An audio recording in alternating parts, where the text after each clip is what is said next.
Life in my small hometown was as straightforward as it gets. My parents, John and Mary, were the rock-solid types, not much for fancy words or big dreams, but when it came to love and education for me and my brother Mike, they were all in. I guess you could say I had a pretty normal life, working as an insurance agent. It wasn't exactly thrilling, but it paid the bills. Then, along came Alex. He was different from the guys around town. He had this way of seeing the world that just pulled you in. We hit it off immediately, and before I knew it, we were planning a wedding. My job didn't seem all that important anymore, especially when we found out I was pregnant. I decided to quit and focus on our family. Alex was over the moon about it, always saying how he wanted our kids to have one parent around full-time. We ended up moving closer to Alex's parents, just a 5-minute walk away. He thought it'd be great, having family so close to help out with the baby and stuff. I wasn't exactly thrilled, but I agreed. That decision would come back to bite me in ways I couldn't have imagined, all thanks to Mrs. Anderson, my mother-in-law from hell. Mrs. Anderson had this idea of a perfect daughter-in-law, and let me tell you, I wasn't it. The woman had a comment for everything I did, from the way I washed the dishes to how I decided to stay home and raise our kid. One day, I was in the kitchen, trying to make sense of her latest critique on my lasagna, when Alex walked in. He found me muttering to myself about how to properly layer noodles according to the gospel of Mrs. Anderson. "What's got you talking to the pasta, Em?" he asked, trying to hide his amusement. "Your mom," I huffed, not looking up from the dish.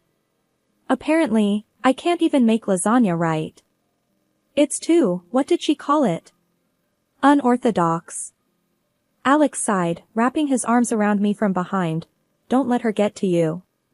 You know how she is." "Yeah, a nightmare dressed like a daytime TV show host," I grumbled, but I couldn't help but lean back into his embrace. "It'll get better, you'll see. She just needs to get used to how things are now," he said, always the optimist. "Get used to it? Alex, she treats me like I'm the latest in a long line of disappointments she's had to endure. Next, she'll be telling me how to breathe correctly," I said, exasperated. "We could always try breathing exercises if it'll make her lay off," Alex joked, trying to lighten the mood. "I need more than breathing exercises to deal with your mother. I need a miracle," I shot back, finally cracking a smile. Despite the constant friction with Mrs. Anderson, life with Alex was everything I had hoped for and more. He was my rock, always there to make me laugh when I felt like pulling my hair out. For now, I was content in our little bubble, blissfully unaware of the storms brewing on the horizon. It wasn't long before her helpful visits became my daily dread. She'd come over, especially when Alex was at work, as if she had a radar for my alone time. The minute she stepped through the door, it was like she was on a mission to find fault. One afternoon, she caught me in the middle of tidying up the living room. "Emma, darling," she began, her voice dripping with a tone that was anything but darling. "This place is a mess. Do you even know how to clean properly?" I bit my tongue, counting to 10 in my head. "I'm doing the best I can, Mrs. Anderson," I replied, trying to keep the peace. "And these dishes," she continued, not missing a beat as she moved to the kitchen. "Look at these spots. When I was your age, I worked a full-time job and still kept the house spotless."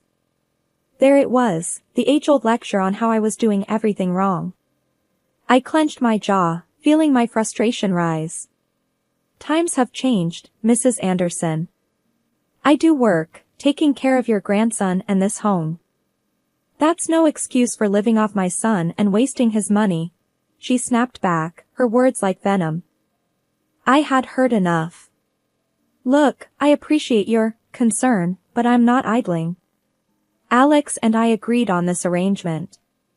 It's our decision, not just mine." Her eyes narrowed.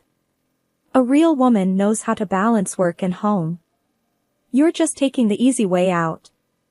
The argument was going nowhere, and I knew it. "If you're done inspecting, I have a lot to do," I said, my voice cold. She huffed, clearly displeased, but finally started heading towards the door. Just remember, Emma, my son deserves better. The door closed behind her, and I let out a breath I didn't realize I'd been holding. Alone again, I slumped against the counter, feeling both defeated and furious. How could one person make me feel so small? Alex came home to find me still stewing over his mother's words. "What's wrong, babe?" he asked, immediately noticing my mood. "Your mother," I started, and that was enough to set me off on a rant about her visit. "She thinks I'm lazy, that I'm wasting your money, that I don't know how to clean, or cook, or do anything right." Alex listened, his expression a mix of frustration and sympathy. When I finished, he wrapped me in a hug. You know I don't agree with any of that, right? We decided together for you to stay home with Max. You're doing an amazing job. Mom, she's from a different time. I'll talk to her, okay?" I nodded, leaning into his embrace. "I just wish she could see that I'm trying my best." "We'll get through this," Alex assured me. "Together, all right? Don't let her get to you." Easier said than done, I thought. But with Alex by my side, I felt a little bit stronger. Mrs. Anderson might be a storm cloud in my sunny sky, but I was starting to learn how to weather the storm. The battle lines at our dinner table were drawn over broccoli and butter-laden casseroles. I was all for quinoa salads and grilled veggies, trying to keep things light and healthy. Alex, bless his heart, dug into whatever I whipped up with a smile. Our little guy, Jake, was shaping up to be a mini food critic with a taste for anything green. But Mrs. Anderson, the queen of cream and butter, wasn't having any of it. She reckoned my health kick was some trendy nonsense that would cost more than we could chew. Come Jake's 6th birthday, the in-laws swung by to drop off their love and, in Mrs. Anderson's case, a trunkload of her signature dishes. She marched into our kitchen like it was her own and unloaded an arsenal of what could only be described as heart attack on a platter. I didn't mind. To each their own, right? But as we all sat down to celebrate, it was clear my cooking was the main attraction. Alex and Jake piled their plates with my dishes, and even Mr. Anderson, a man of few words and fewer dietary restrictions, bypassed his wife's offerings for mine. Mrs. Anderson, not one to be upstaged, started pushing her dishes across the table. "Try some of this, it's got real flavor," she insisted, her voice laced with a challenge. Alex, ever the diplomat, tried to let her down easy. "Mom, your food's great, but it doesn't agree with me lately. Emma's been cooking lighter, and it's been easier on my stomach." Even Mr. Anderson chimed in. "I get enough of these heavy meals at home. It's nice to have something different."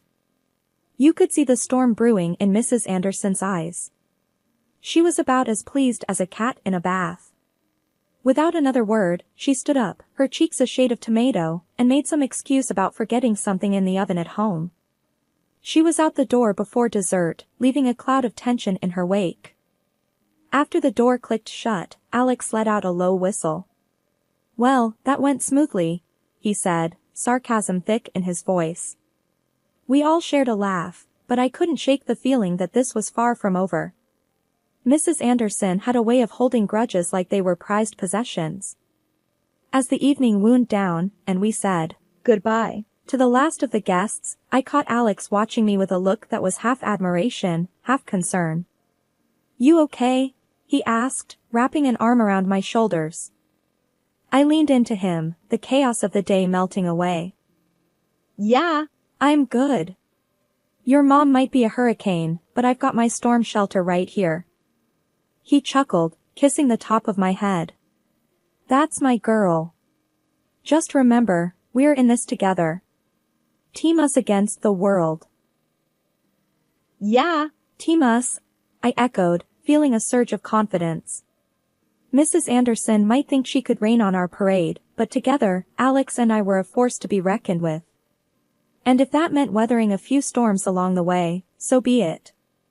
After all, what's a little rain to a couple of umbrella holders like us? After the storm that was my son's 6th birthday, things settled down. Mrs. Anderson, my not-so-beloved mother-in-law, gave us a wide berth, which was a relief. Life was peaceful until Christmas rolled around. Out of the blue, Mrs. Anderson called, asking me to whip up some dishes for the family gathering. It took me by surprise, but hey, I thought it might be a chance to mend fences. I put my heart into those dishes, making sure each one was a hit. The day before the gathering, I dropped them off at her place, feeling hopeful. My little boy, eager to spend time with his grandma, went over early on the day. When Alex and I arrived, the house was buzzing with relatives. Everyone seemed genuinely happy to see us, everyone except her. The atmosphere was weird, but I brushed it off, thinking maybe we were finally turning a corner. That hope shattered the moment Mrs. Anderson stood up, clearing her throat for everyone's attention. I need to apologize, she began, her voice louder than necessary. I made a mistake letting Emma prepare our dinner. I felt every eye in the room on me, confusion and embarrassment flushing my cheeks. What was she on about? She made a show of tasting my dish, then dramatically spat it out. See? Inedible, she announced, urging others to try and see for themselves. My heart sank as I watched relatives hesitantly taste my food, their expressions turning sour.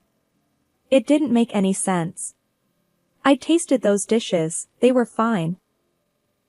What's going on? I whispered to Alex, who looked as baffled as I felt.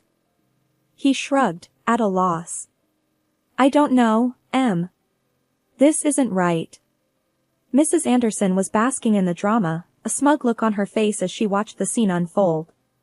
I'm so sorry you all had to taste that. I have no idea what Emma was thinking. Encouraged by her performance, other relatives hesitantly followed suit, tasting the food and then sharing looks of disappointment. Murmurs of agreement spread around the table like wildfire, with people politely pushing their plates away. The mood shifted, with everyone suddenly becoming a critic, suggesting that what I'd brought to the table was less a feast and more a fiasco. Just as the embarrassment was about to swallow me whole, my husband's cousin, Mike, tried to lighten the mood. Hey, don't sweat it, he said, clapping me on the back with a half-hearted chuckle. We all botch it up in the kitchen now and then. No biggie. But his words, meant to comfort, barely registered. My gaze was locked on my mother-in-law, who was practically glowing with vindication. Her smile was tight, satisfied, as if she had orchestrated the entire evening just to see me falter. Feeling like I was in some sort of nightmare, I approached the table and grabbed a fork. I had to know. Each dish I had lovingly prepared and tasted to perfection before bringing it to the gathering was now tainted with a pungent taste of balsamic vinegar. It was baffling, these recipes were my signature, crafted without even a hint of vinegar. Standing there, amid the bewildered and disappointed glances from relatives, I felt a mix of embarrassment and betrayal. Mrs. Anderson, I started, my voice steady despite the turmoil inside. Could you please explain? There's vinegar in everything. It's overpowering, and it wasn't part of my recipes. Mrs. Anderson, with a coolness that seemed rehearsed, shrugged off my concern. How should I know, dear? Perhaps you simply made a mistake. It happens to the best of us. But before I could press further, a voice, clear and innocent, cut through the tension. Mommy! I know what happened to the food. It was my son, Danny, barely 6 years old, charging into the room with a bright bottle of balsamic vinegar clutched in his little hands. The room went silent, all eyes on him. Danny, sweetheart, what are you talking about? I asked, kneeling to his level. I saw Grandma, he exclaimed, nearly out of breath from his excitement. She put this in all your food when you were outside. A collective gasp filled the room. Mrs. Anderson's face turned a shade paler, her composure slipping. That's absurd, she sputtered. Why would I do such a thing? Danny, can you show me exactly what you saw Grandma do? I asked, trying to keep my voice calm despite the storm of emotions raging inside me. With the seriousness of a judge, Danny walked over to the table, pointing the bottle at each dish I had made. Here, and here, and here, he announced, his finger moving from one dish to the next. After the whole fiasco with the dishes and Danny's bold claim, the room was as tense as a coiled spring. I couldn't have been prouder of my little guy for speaking up, his honesty shining like a beacon in that stormy evening. "That's my boy," I said, ruffling his hair gently. Kids his age have a knack for seeing things clearer than us adults sometimes. But Mrs. Anderson, my mother-in-law, wasn't having any of it. Her face twisted in anger. She snapped. "That child's lying. You've taught him to be a liar, just like you." The words hit like a slap, and Danny's tears started flowing, his little body shaking with sobs. That was the last straw for Alex. Standing up so fast his chair nearly toppled, he pointed a firm finger at his mother. "Don't you dare accuse him or Emma of lying. He's a child, Mom. What's wrong with you?" She shot back. "Oh, please. You're so whipped by Emma, you can't even see the truth. Maybe you should think about who you're married to." Before Alex could retort, his dad, a usually quiet man who preferred to stay out of these squabbles, stood up. His voice was calm but carried a weight that silenced the room. "Enough, Martha. I won't hear another word against my grandson or Emma. They're family." Martha, fuming, rounded on her husband. "Fine. If you're siding with them, maybe we shouldn't be together. How about that?"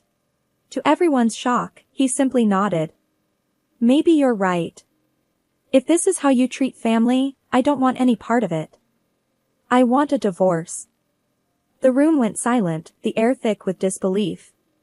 Martha's face fell, her anger turning to panic. "You can't be serious, John." But John, with a resolve I'd never seen in him, just repeated himself. "I am. I can't be married to someone who treats their own family like this." Just when we thought the night couldn't get any more dramatic, Mrs. Anderson's sister, Aunt Linda, attempted to play peacemaker. "Martha, please, let's not make things worse. There's no need to fight with John over this," she implored, her voice a soothing balm on the heated exchange. But Mrs. Anderson wasn't having any of it. "I don't need your advice, Linda. I'll handle my family my way," she dismissed, her words sharp as knives. Aunt Linda, taken aback by the rebuff, stood up, her face a mask of offense and disappointment. "Well, if that's how you treat not just Emma, but all of us, I can't stay here," she declared, her voice tinged with sadness and disapproval. Her words were like a signal, and one by one, the other guests began to gather their things, their movements heavy with the weight of the evening's events. The atmosphere was charged with a mix of solidarity for what was right and disbelief at how quickly things had unraveled. The aftermath of the disastrous dinner at Mrs. Anderson's was like the calm after a storm. The guests had fled, leaving a palpable tension hanging in the air. Mr. Anderson, usually a man of few words and even fewer confrontations, turned to his wife with a look that was equal parts disappointment and determination. "Martha, this is the last straw," he said, his voice steady but laced with an undeniable weariness. "Your selfishness, your intolerance. I've had enough. I'm done putting up with it. I'm leaving this house tonight." The words seemed to hit Mrs. Anderson like a physical blow. For once, she was speechless, her usual retorts and defenses failing her. She reached out, as if trying to physically pull her husband back, but Mr. Anderson was resolute. He then turned to us, Alex and me, with a proposition that took us by surprise. "Let's not let this ruin our Christmas. Why don't we continue the celebration at your place? Emma, I know you had more of those wonderful dishes prepared." The offer was like a beacon of hope, a chance to salvage what was left of the evening.